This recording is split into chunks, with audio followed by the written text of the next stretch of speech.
Après avoir discuté avec des centaines de coachs sportifs en ligne, j'ai pu identifier les 4 raisons qui les empêchent aujourd'hui d'atteindre les 3000 € par mois avec leur activité. Ces 4 points sont absolument essentiels et le fait d'en avoir 1 sur 4 ou 3 sur 4, c'est pas suffisant. En fait, il faut vraiment tous les avoir. Donc dans cette vidéo, je vais vous présenter ces 4 piliers et surtout comment les inclure dans son activité pour enfin tout exploser.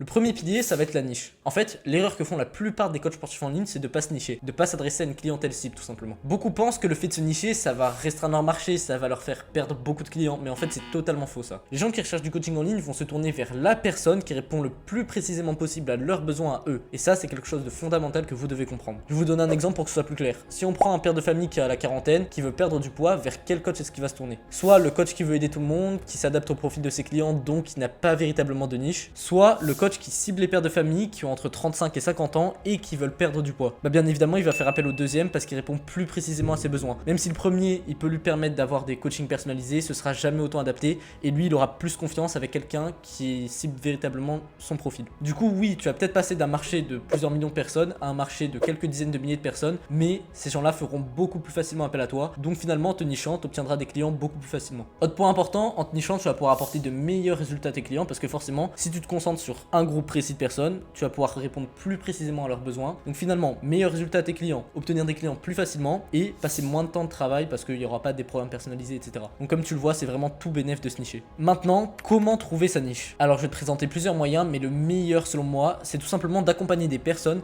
qui sont dans la situation dans laquelle toi t'étais auparavant. Si t'étais un homme maigre qui a galéré à prendre de la masse mais qui a réussi, tu peux tout simplement accompagner des hommes maigres qui galèrent à prendre de la masse. Tu sais exactement ce à quoi sont confrontées ces personnes, donc ça va être tellement plus facile d'accompagner. Un autre moyen, ça peut être de partir d'une niche très générale pour te spécialiser et enfin trouver ton marché. C'est comme une cible, tu vois, tu pars d'abord d'un truc qui englobe tout, puis tu resteras petit à petit jusqu'à vraiment trouver ton marché, le centre de la cible tout simplement. Pour faire ça, déjà tu dois déterminer ce que tu fais avec ton coaching. Est-ce que tu veux faire de la prise de masse? Est-ce que tu veux te spécialiser dans la perte de poids? Ensuite, tu dois déterminer les personnes que tu vas accompagner. Est-ce que tu vas accompagner des femmes, des hommes? Et enfin, tu choisis ta niche finale. Alors il y a énormément de moyens de cibler les personnes. Du coup, ce qui fait qu'il va y avoir vraiment une infinité de niches comme ça. Donc tu peux soit rester dans une niche assez générale du type coach en perte de poids pour les femmes de 40 à 50 ans, ou aller dans une niche vraiment spécifique du type coach en perte de poids pour les hommes entrepreneurs de 40 à 55 ans. En fait, les deux choses essentielles pour choisir sa niche, c'est déjà de choisir une niche dans laquelle il y a de la demande, ça c'est totalement logique. Le deuxième truc auquel on pense pas forcément, c'est de choisir une niche dans laquelle on se sent à l'aise d'accompagner des personnes. Parce qu'il va falloir prospecter, il va falloir passer des appels de vente et il va falloir accompagner ces personnes. Donc très important, il faut bien réfléchir à ça. Une fois que tu as choisi ta niche, il va falloir définir ton offre, une offre véritablement transformationnelle qui marque un vrai avant-après dans la vie de ton client. Donc je vais te présenter et je vais te conseiller d'utiliser l'équation de la valeur d'Alex Hormozi que je vais directement t'afficher à l'écran. Alors pour les numérateurs, donc ce qui doit vraiment être le plus élevé possible, on va déjà retrouver le résultat désiré. C'est pas très compliqué, tu prends simplement le plus grand désir de ton avatar client que tu peux permettre d'atteindre avec ton coaching. 2. La valeur perçue des chances de réussite. En gros, il faut que ton client il ait vraiment l'impression, il soit convaincu que ton offre peut lui apporter des résultats. Alors pour augmenter ça, je vais pas te conseiller d'inclure une garantie dans ton offre tout simplement parce que si le client sait qu'il peut être remboursé, pourquoi est-ce qu'il s'engagerait à 100% dans ton coaching? Donc je vais te conseiller plutôt accompagner tes clients jusqu'au résultat. Ça te permettra d'avoir vraiment un engagement maximal de leur part. Et aussi pour augmenter la valeur perçue des chances de réussite, tu pourras mettre des témoignages clients sur ton profil. Ça ce sera plus tard quand tu auras déjà accompagné les personnes. Ce qui doit être le plus bas possible, on va déjà retrouver le time delay, donc la durée sur laquelle est construite ton offre. Plus tu permets à tes clients d'atteindre les résultats rapidement, plus ton offre aura de la valeur. Alors le challenge avec ça, c'est de trouver l'intersection parfaite entre résultat et temps. Je m'explique. Si au bout de 3 mois, tu penses que tes clients ils ont perdu 9 kg, mais qu'au bout de 4 mois, ils en ont perdu 10, c'est beaucoup plus intéressant de construire son offre sur 3 mois plutôt que sur 4. Bien évidemment, comme tu accompagnes tes clients au résultat, c'est surtout un indicateur pour toi et aussi pour savoir quand l'accompagnement va s'arrêter selon les résultats du client. Deuxième facteur, ça va être les efforts à fournir par le client. En fait, moins ton client aura d'efforts à fournir par lui-même, plus ton offre sera attractive. D'ailleurs, c'est ce qui explique pourquoi les formations trading ou dropshipping marchent si bien, parce qu'on promet un énorme résultat au client sans qu'il ait beaucoup d'efforts à fournir. Toi, tu vas pas promettre monde et merveille à tes clients sans qu'ils aient rien à faire, mais tu vas pouvoir limiter leurs efforts à fournir grâce à certaines choses comme l'accès à un groupe communautaire qui va faciliter le soutien, l'échange, l'entraide entre les membres, des appels de groupe réguliers dans lesquels tu répondras à leurs questions, tu traiteras d'un sujet spécifique. L'idéal en fait avec les appels de groupe, c'est d'en faire au moins 3 par semaine. Et bien évidemment, tu dois inclure la réponse 7 jours sur 7 aux messages de tes clients. Alors si tu respectes ces 4 choses avec ton offre aura beaucoup plus de valeur et ce sera bien plus facile de la vendre. Maintenant, on va passer au troisième pilier pour ton activité qui est absolument essentiel, ça va être la création de contenu. Donc jusque-là, tout ce que je t'ai présenté, c'est des choses qui sont absolument essentielles avant de te lancer. Mais maintenant, on va voir véritablement comment créer du contenu avec un profil qui inspire la confiance. Alors c'est un sujet hyper vaste, donc je pourrais passer des heures là-dessus, mais je vais vraiment te présenter les 20% d'actions que tu vas pouvoir faire qui vont t'apporter 80% des résultats avec ta création de contenu. Déjà pour le profil, je vais te conseiller de faire ça. Pour la bio, tu vas déjà inclure ta promesse avec une formulation du type j'aide les, là tu mets ta cible, à le résultat que tu permets, ton résultat précis, sans ce que craignent les personnes et qu'il n'y a pas dans ta solution. Par exemple, pour moi ça donne j'aide les coachs sportifs en ligne à générer plus de 20 appels de vente par mois sans publicité. Deuxième chose qu'on va retrouver dans ta bio, ça va être un call to action. Alors au lieu de mettre le fameux DM Go pour commencer, qui est utilisé par 90% des gens, tu vas mettre ma méthode expliquée, avec un emoji comme ça vers le bas, et un lien vers ta VSL, c'est-à-dire ta vidéo de vente. La vidéo de vente, tu vas directement la poster en public sur YouTube, comme ça tu pourras mettre le lien dans ta bio. Et si tu sais pas encore ce que c'est, j'ai fait une vidéo complète sur le sujet il y a quelques temps, j'ai mis le lien dans la description. Et du coup au final, ta bio ressemblera à peu près à ça, alors bien évidemment t'adaptes selon ta situation.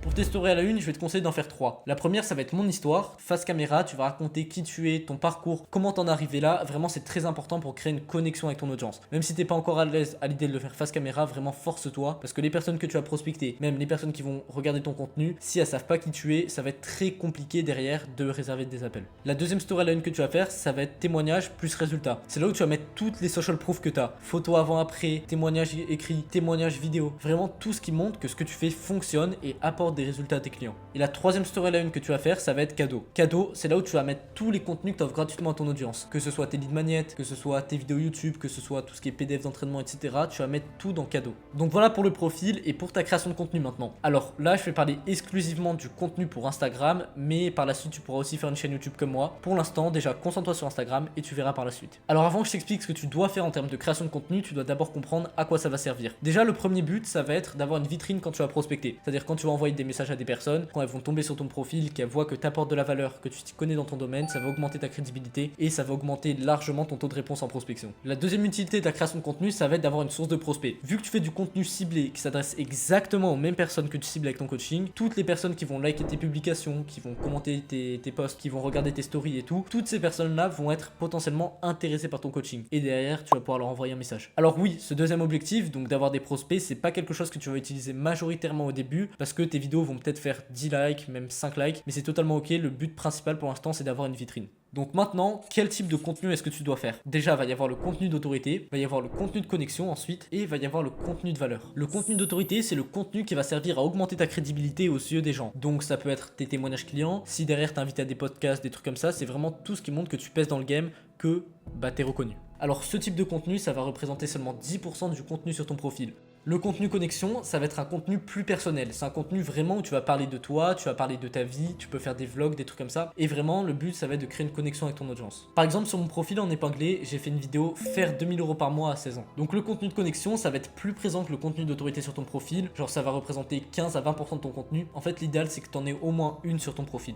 Maintenant, le contenu valeur, c'est le contenu que tu dois absolument faire sur ton profil. C'est du contenu où tu vas éduquer ton audience, où tu vas lui apporter de la valeur vraiment à ta cible en fait. Le but, ça va être de parler de leurs problèmes et de les aider par rapport à ça. Et le contenu valeur, c'est le contenu qu'on doit le plus retrouver sur ton profil, idéalement entre 70 et 75% du contenu. C'est-à-dire que pour 10 vidéos sur ton profil, on devrait à peu près retrouver une vidéo d'autorité, 1 à 2 vidéos de connexion et 7 à 8 vidéos de valeur.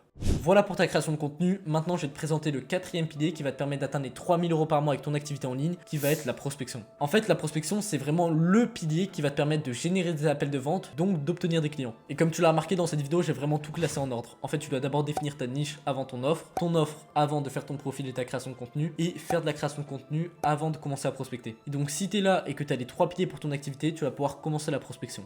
Alors la seule chose qui va te permettre de réserver des appels de vente en prospection, c'est de relever une inefficacité. Toutes les questions que tu as posées dans la discussion avec le prospect, le seul but, ça va être de relever une inefficacité dans ce qu'il fait et de lui proposer l'appel à partir de ça. Bien évidemment, tu dois utiliser une trame de prospection précise et justement là, je vais donner un exemple que tu peux utiliser. Tu peux engager la discussion avec un message du style « Hey, tu t'intéresses à la perte de poids, c'est bien ça ?» Bien évidemment, t'adaptes selon ta niche. Après sa réponse, tu lui dis que si tu l'as contacté, c'est pour voir si tu peux l'aider par rapport à sa situation et donc que tu aurais quelques questions à lui poser. Ensuite, tu commences à avec les questions d'inefficacité. Et là, je vais te présenter quelques questions que je te conseille vraiment d'utiliser. Tu peux tout simplement commencer par la question: t'as pu faire combien sur les 30 derniers jours? Et là, tu remplaces par ta niche. T'as pu perdre combien de kilos sur les 30 derniers jours? Ensuite, deuxième question: sur une échelle de 1 à 10, à combien ce que tu fais actuellement est optimisé pour te permettre d'atteindre son objectif? Et là, bien évidemment, son objectif, tu remplaces perte de poids, prise de masse, peu importe. Donc, avec cette question, il va vraiment noter ce qu'il fait actuellement. Et toi, derrière, ça va te permettre de relever l'inefficacité avec la question qui suit. Du coup, il va te donner la note. Ça peut être 5 sur 10, 6 sur 10. Et toi, la question qui suit, ça va être: ok, X sur 10. Là, il peut dire 6 sur 10. T'adaptes selon ce qu'il t'a dit. Ce serait quoi les X points manquants qui te feraient passer à 10? Et là, il va vraiment te dévoiler ce qui lui manque concrètement pour arriver à son objectif. Ok, si tu as dit 6 sur 10, ce serait quoi les 4 points manquants pour arriver à 10? Bah, il me manquerait ça, il me manquerait plus d'optimisation au niveau de ça. Tu relèves l'inefficacité. Si tu as l'impression que l'inefficacité n'est pas encore assez relevée, tu peux enchaîner avec d'autres questions du type: c'est quoi le plus gros challenge que tu rencontres actuellement pour atteindre? Là, tu mets son objectif. Alors, une inefficacité, c'est pas juste je pense que ça peut être amélioré, peut-être que je pourrais faire ça différemment. Non, c'est vraiment il me manque ça. Ce que je fais actuellement, c'est inefficace. Donc fais bien attention à ça, parce que si tu relèves pas une vraie inefficacité, le mec il va tout simplement refuser l'appel avec toi. Ensuite, après avoir bien relevé l'inefficacité, tu vas enchaîner sur un vocal valeur, un vocal full personnalisé qui va durer 1 minute, 2 minutes, un truc comme ça, dans lequel tu vas lui donner des conseils concrètement par rapport à sa situation pour l'aider dans son objectif. Ensuite, après le vocal valeur, il va probablement te répondre un truc du style: ok, merci, je note tout ça, merci beaucoup pour la valeur. Et c'est à ce moment-là que tu proposes l'appel, pas avant, parce que tout simplement après avoir fait le vocal valeur, il y aura le principe de réciprocité qui va s'activer. Tout simplement, tu vas lui apporter de la valeur avec un message, donc derrière, quand tu vas lui proposer l'appel, il y aura beaucoup plus de chances qu'il accepte. Et si tu as bien relevé l'inefficacité, que tu as fait le vocal full valeur et que tu amènes bien l'appel, il n'y a aucune raison que tu le réserves pas. Et donc dans ce premier appel, tu vas absolument rien lui vendre. Ok, à la fin tu lui proposeras pas ton offre, tu lui proposes rien. L'objectif, ça va être de comprendre sa situation et de voir comment tu peux l'aider. C'est-à-dire à la fin, tu vas pouvoir lui proposer un plan d'action 100% personnalisé. Donc soit tu lui proposeras un second rendez-vous, et dans ce second rendez-vous, c'est là que tu proposeras l'offre, soit tu vas le rediriger vers des vidéos YouTube, vous s'arrêterez là si c'est pas pertinent pour lui. Donc pour l'objectif de cet appel, tu dois vraiment être très clair dessus en prospection. L'objectif de cet appel, ça va être de comprendre ta situation et de voir comment est-ce que je peux t'aider. C'est-à-dire à la fin, je te partagerai un plan d'action 100% personnalisé par rapport à ta situation et qui est vraiment adapté à toi. Vraiment, je vais rien te vendre durant cet appel.